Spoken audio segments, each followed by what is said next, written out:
Hi dear student, मैं दीपक कुमार प्रगत coaching classes के यूट्यूब चैनल पर आपका स्वागत करते हैं। डियर स्टूडेंट, आज का जो वीडियो है वह क्लास 12 के लिए है। सदिश बीजगणित हम लोग पढ़ रहे थे इसके पहले के वीडियो में। अभी हम लोग पढ़ रहे हैं सदिश बीजगणित। प्रश्नावली 10D लिया है। 10D में प्रश्न नंबर 20 पर पहुंचे हम लोग। दिया है, यदि vector A, vector B, vector C बराबर परिमाण के परस्पर लंब सदिश हों। एक लाइन में दो कंडीशन, ए बी सी क्या है, बराबर परिमाण, यानी कि मॉड ऑफ ए बराबर मॉड ऑफ बी बराबर मॉड ऑफ सी होगा कि परस्पर लंब एक दूसरे पर लंब भी हैं। ये तीनों वेक्टर एक दूसरे पर लंब है, अर्थात ए डॉट बी बराबर 0, बी डॉट सी बराबर 0, सी डॉट ए बराबर 0। एक लाइन में बात समझे आप? आगे पढ़ते हैं। तो दिखाइए कि सदिश vector A plus vector B plus vector C सदिशों ए, vector A comma vector B comma vector C के बराबर कोण बनाता है, बराबर कोण बनाता है। तो देखिए यहां पर अब देखिए दूसरी लाइन में क्या आपको मिला, एक तो मिला बराबर परिमाण, दूसरा कॉन्सेप्ट मिला परस्पर लंब है। परस्पर लंब के बारे में हम लोग जानते ही हैं। परस्पर जब दो सदिश परस्पर लंब होता है तो उनका डॉट गुणन या बिंदु गुणन शून्य होता है, एक नियम। दूसरा नियम, परिमाण समान है तीनों के, तो क्या लिखेंगे, मॉड ऑफ वेक्टर ए बराबर मॉड ऑफ वेक्टर बी बराबर मॉड ऑफ वेक्टर सी। और दूसरी लाइन में कह रहा है कि सदिश एक सदिश ये है आपका, ये सदिश सदिशों ए बी सी के बराबर कोण बनाता है। तो बराबर कोण बनाता है, तो जब दो सदिश के बीच कोण बनता है तो cos थीटा बराबर सूत्र होता है, फार्मूला होगा cos theta equal to A dot B, vector A dot B बटे mod of vector A mod of vector B. हम फार्मूला भी लिख देते हैं। फार्मूला होता है cos theta equal to vector A dot vector B upon mod of vector A mod of vector B. जब दो सदिशों वेक्टर ए और बी के बीच का कोण थीटा होगा तो उनके बीच के कोण के लिए जो सूत्र अप्लाई होगा cos थीटा इक्वल टू होगा वेक्टर ए डॉट बी बटे mod of A mod of B. Same यही फार्मूला यहाँ पे अप्लाई होगा। जैसे देखिए एक सदिश है और यहाँ पे तीन सदिश, तो इसके और इसके बीच का कोण निकालेंगे तो यहाँ लिखा जाएगा पहला, जहां वेक्टर ए है वहां पर इसकी value upon mod of vector B, अर्थात देख लीजिए हम लिख के दिखाते हैं आपको। cos थीटा थीटा वन जो भी मानेंगे, वेक्टर इसके और पहले वाले वेक्टर के बीच का कोण, मतलब दो सदिशों के बीच का कोण बनेगा तो लिखा जाएगा vector A plus vector B plus vector C into vector A upon mod of vector A plus mod of vector B plus mod of vector C into mod of vector A. ये हो जाएगा, क्या लिखा जाएगा, ये इस तरीके से लिखा जाएगा। ठीक, अब इसके सॉल्विंग ऐसे करेंगे। तो चलिए पहले सॉल्व, ये तुमने आपको फार्मूला बता दिया, अब हम लोग सॉल्विंग पे चलते हैं कैसे करेंगे स्टेप वाइज। सॉल्विंग में देखिए लिखेंगे, माना या दिया है सदिश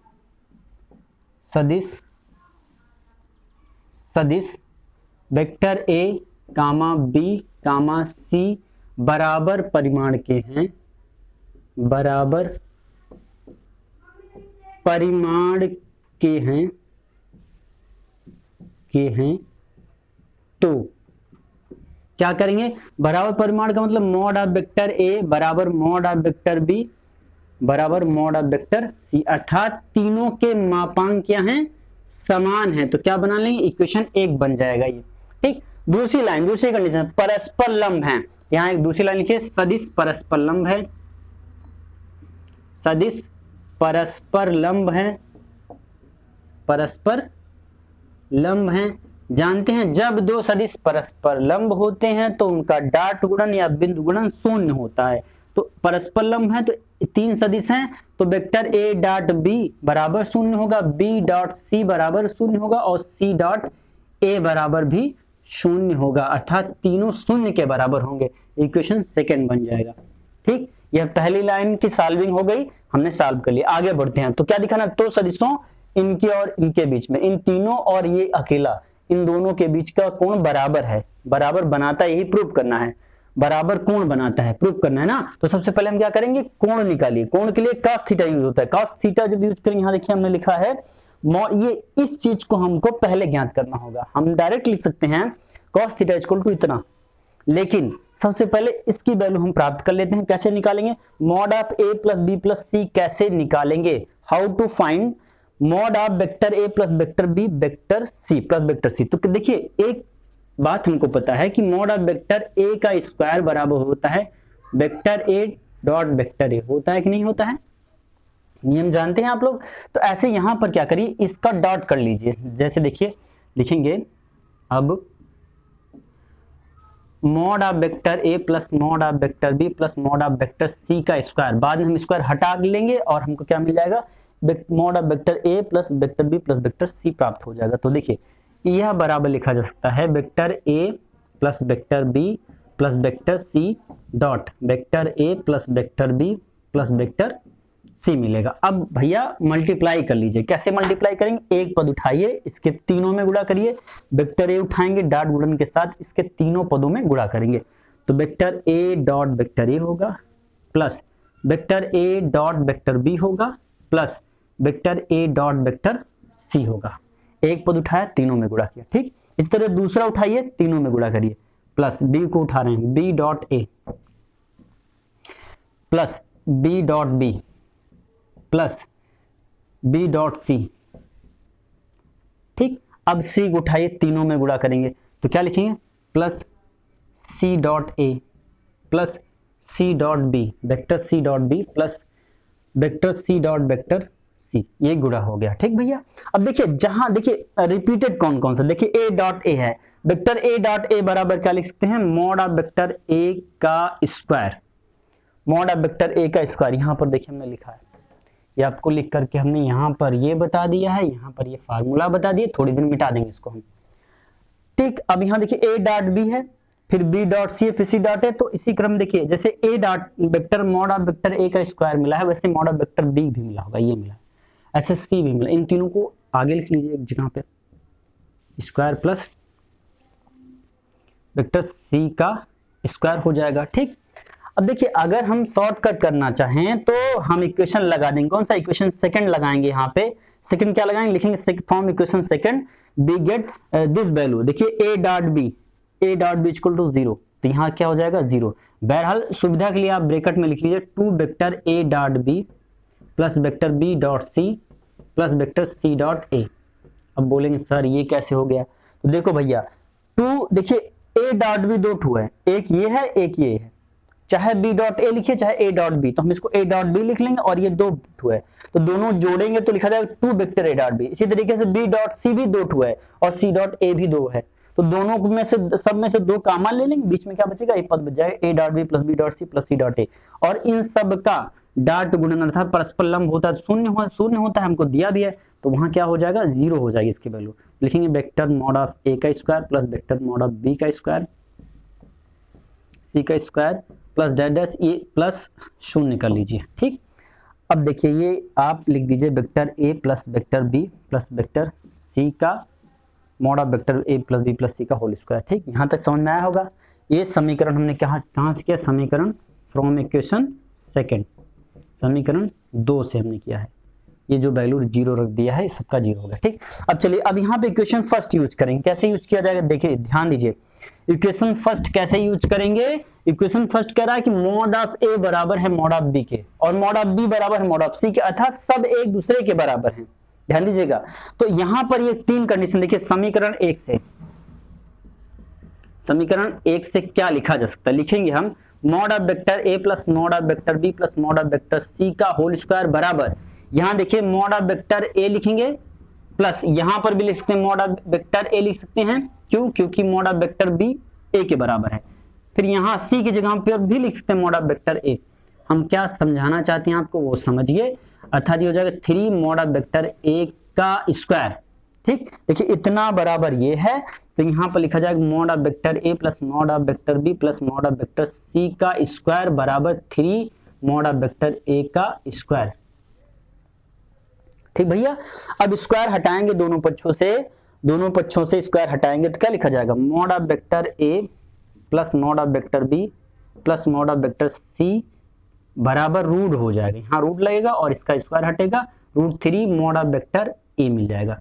इसी प्रकार अब इसी प्रकार का क्या मतलब है, जैसे आपने यहाँ पर देखिए, यहाँ पर b की जगह पे a रख दिया, c की जगह पे a रख दिया तो 3a बन गया। वैसे ही अब b के पद में लाना है, टर्म में लाना है, तो यहाँ पर b रखेंगे, यहाँ पर b रखेंगे, 3 भी हो जाएगा। इसी प्रकार क्या लिखा जाएगा, इसी प्रकार लिखा जाएगा, इसी प्रकार √3 मॉड ऑफ वेक्टर b होगा और √3 मॉड ऑफ वेक्टर c भी होगा। ठीक ना, ये 3 पद मिल जाएंगे आपको। ठीक है ना, अब वहां पे चलते हैं, वहां पे सेट करते हैं। चलिए देखिए, अब इसके बाद लिखेंगे यहाँ पे एक लाइन हिंदी में लिखा जाएगा कि सदिश इतना तथा सदिश, देखिए कुछ मिटाना पड़ेगा हमको, तो हम कुछ सॉल्विंग में मिटा देते हैं, फिर सॉल्व करते हैं।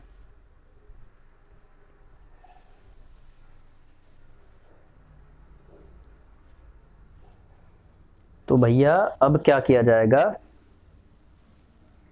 ये मिटा देते हैं, यहाँ पे इस वैल्यू को मिटा देते हैं हम लोग। लिखेंगे, यहाँ लिख लेते हैं, शॉर्टकट थोड़ा सा करेंगे, लिखेंगे यहाँ लिख लेते हैं सॉल्विंग, यहाँ से हम लोग चलते हैं ऊपर, यहाँ से लिखते हुए चले आएंगे। लिखेंगे माना सदिश कौन सा, ये vector a plus vector b plus vector c तथा a comma b vector c के बीच का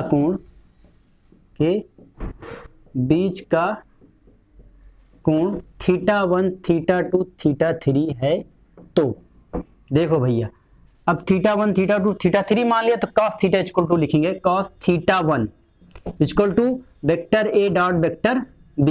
a डॉट b का मतलब पहला ये होगा, दूसरा का सदिश ये हो जाएगा, तो लिखेंगे a plus b plus c और इनटू वेक्टर a, पहले के साथ रिलेशन निकाल, θ1 पहले वाले वेक्टर के साथ होगा, θ1 पहले वाले वेक्टर के साथ होगा, इसी तरह θ2 दूसरे वाले वेक्टर के साथ, θ3 तीसरे वाले वेक्टर के साथ। ठीक है ना, पहला वेक्टर, दूसरा वेक्टर, तीसरा, तो पहले का गुणा इसके साथ, दूसरे का इसके, फिर इसके साथ।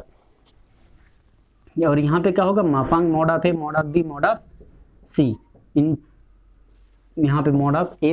ठीक, देखिए इसमें जब आप गुणा करवाएंगे, ध्यान दीजिए, जब गुणा करेंगे ऊपर हमको मिलेगा, ऊपर क्या मिले, a डॉट a यानी मॉड ऑफ वेक्टर a मिल जाएगा, मॉड ऑफ वेक्टर a का स्क्वायर मिल जाएगा, a डॉट a, हम एक पद लिख लेते हैं, एक line, vector a dot a अपान, देखिए a डॉट b करेंगे, b डॉट a करेंगे तो शून्य हो जाएगा, यहाँ से a डॉट b जो होगा शून्य हो जाएगा, a डॉट c भी शून्य हो जाएगा, इसलिए उसको नहीं लिखेंगे, जीरो करके मेंशन कर दीजिए। बाकी आगे बढ़ते हैं, और यहाँ पर इसकी वैल्यू देखिए, इसी की वैल्यू हम अभी तक यहाँ से इतना निकाले हैं, यहाँ से लेकर के यहाँ तक, ये वैल्यू यहाँ से निकाली, ये इसी mod of a plus b plus c के लिए ही हम ये सब पूरा किए हैं, इतना दूर, ये सब सारा ड्रामा इसी के लिए है। तो अब यही वैल्यू पुट करें, देखिए यहाँ a है, वेक्टर मॉड ऑफ a है, तो वेक्टर मॉड ऑफ a वाला पद रखा जाएगा, कौन सा, ये वाला, √3 मॉड ऑफ वेक्टर a, इसका वैल्यू हो गया, और फिर मॉड ऑफ वेक्टर ये हो जाएगा, बराबर क्या लिखा जाएगा, मॉड ऑफ वेक्टर a का square upon √3 mod of vector a का स्क्वायर, तो a स्क्वायर से स्क्वायर कट जाएगा, तो cos θ1 क्या मिलेगा आप, cos θ1 बराबर 1 अपान √3 मिल जाएगा, क्या मिल जाएगा, 1 अपान √3। इसी प्रकार आप दूसरा पद निकाल लीजिए, cos θ2 देख लीजिए, cos θ2 क्या मिलेगा, ऐसे रखेंगे, तो यहाँ vector a plus vector b plus vector c और इनटू कौन सा, वेक्टर b लेंगे, यहाँ a लिए थे, यहाँ b लेंगे, upon mod of vector a plus mod of vector b plus mod of vector c into mod of vector b लिखा जाएगा, यहाँ पे मॉड ऑफ वेक्टर b, क्योंकि b ऊपर है तो मॉड ऑफ b। ठीक, अब देखिए यहाँ पर b डॉट b बचेगा, अर्थात मॉड ऑफ वेक्टर b का स्क्वायर होगा, जब गुणा करेंगे तो ये होगा, बाकी a डॉट b शून्य, b डॉट c शून्य हो जाएगा, अपॉन यहाँ पर भी इसकी वैल्यू क्या हो जाएगी, √3 मॉड ऑफ वेक्टर b, ये जो दूसरा पद निकाला गया b वाला वो लिखेंगे, into mod of vector b। तो भैया ये b स्क्वायर से b कैंसिल हो जाएगा, बचेगा 1 अपान √3। इसी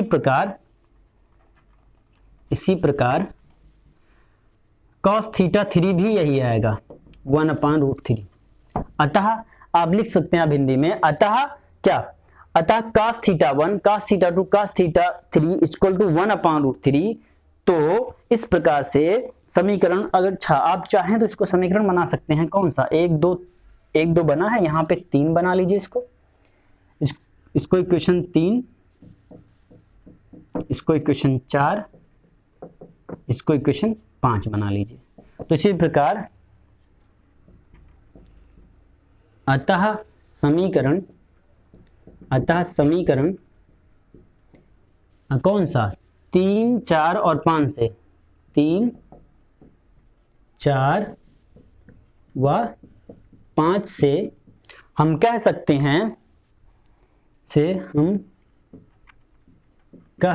हैं कि सदिश, यही लाइन नोट कर लीजिएगा, सदिश इतने के बराबर कोणांतरित करता है। उत्तर यही आपका हो जाएगा, ठीक ना। लिख लेंगे सदिश इतने के बराबर कोणांतरित करता है और है भी।